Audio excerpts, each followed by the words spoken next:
और अगर बात की जाए, झारखंड में वित्त मंत्री निर्मला सीतारमण का आगमन हुआ था और उनसे बाबूलाल मरांडी की मौजूदगी में कई व्यवसायियों ने मुलाकात की। और इसी बीच विष्णु अग्रवाल, जो झारखंड के जाने माने व्यवसायी माने जाते हैं, उन्होंने भी मुलाकात की और फूलों का पुष्पगुच्छ लेकर वो उनके पास गए। लेकिन इस तस्वीर पर अब सवाल खड़े हो रहे हैं। कांग्रेस और जेएमएम की तरफ से सवाल उठाए जा रहे हैं कि विष्णु अग्रवाल जो एक आरोपी हैं सेना जमीन घोटाले मामले में, वो फिलहाल जमानत पर हैं, उन पर कई तरह के आरोप लगे हुए हैं, भ्रष्टाचार के आरोप हैं।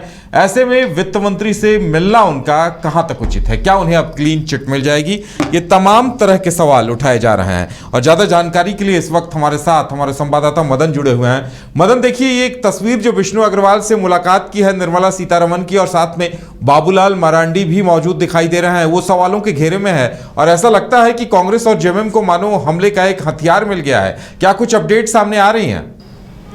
बिल्कुल, देखिए, सियासत में फोटो का एक जो है अलग मायने होता है। लगातार आप देखते हैं कि जब भी कोई आपराधिक किस्म के आदमी होते हैं या फिर कोई किसी मामले में अभियुक्त होते हैं, अगर किसी राजनेता के साथ तस्वीरें उनकी साझा की जाते हैं, उसके बाद उनको घेरने की कोशिश की जाती है। जो उनके विपक्षी होते हैं उन पर सवाल उठाते हैं। ठीक इसी तरह के तस्वीरें जो है यहाँ भी सामने आए हैं। वित्त मंत्री निर्मला सीतारमण रांची पहुँचती है और वहाँ जो चैम्बर के द्वारा है या फिर एक एनजीओ के द्वारा एक कार्यक्रम आयोजित किया जाता है, जिसमें कई व्यवसायी जो हैं शामिल होते हैं। और जो आरोप लग रहा है कि ईडी के द्वारा जो सेना के ज़मीन के मामले में जांच चल रही है, उसमें अभियुक्त विष्णु अग्रवाल जो कि व्यवसायी हैं, फिलहाल वो जमानत पर बाहर है। ऐसे में वित्त मंत्री के साथ उनकी तस्वीर साझा होना ये जरूर एक बड़ा सवाल खड़ा करता है। और इसको लेकर के जेएमएम जो है अब बीजेपी को घेरने में जुट चुकी है।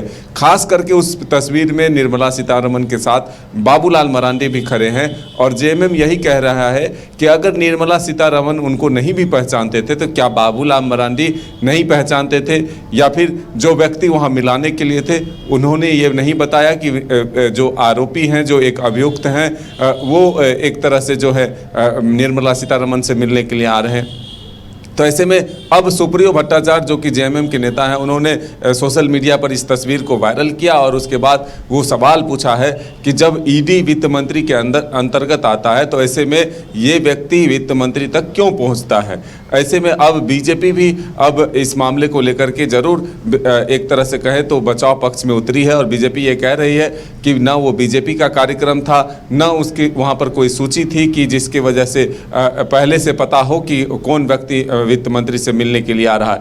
एक कार्यक्रम आयोजित था चैम्बर के द्वारा और जो एक एनजीओ के द्वारा, उसमें कई लोग लगातार कतारबद्ध तरीके से तस्वीरें ले रहे थे, सेल्फी ले रहे थे। तो ऐसे में विष्णु अग्रवाल भी उनके साथ तस्वीर लिए हैं।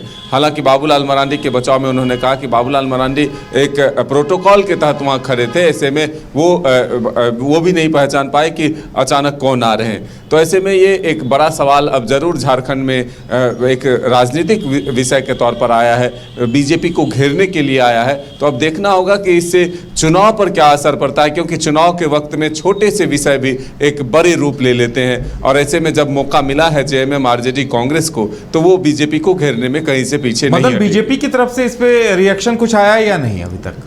बीजेपी की तरफ से बचाव करते हुए ये पक्ष जरूर आया है कि ये बीजेपी का कोई कार्यक्रम नहीं था जहां कि सीतारमण से मिलने के लिए विष्णु अग्रवाल पहुंच गए और बीजेपी ने उन्हें आमंत्रण देकर बुलाया।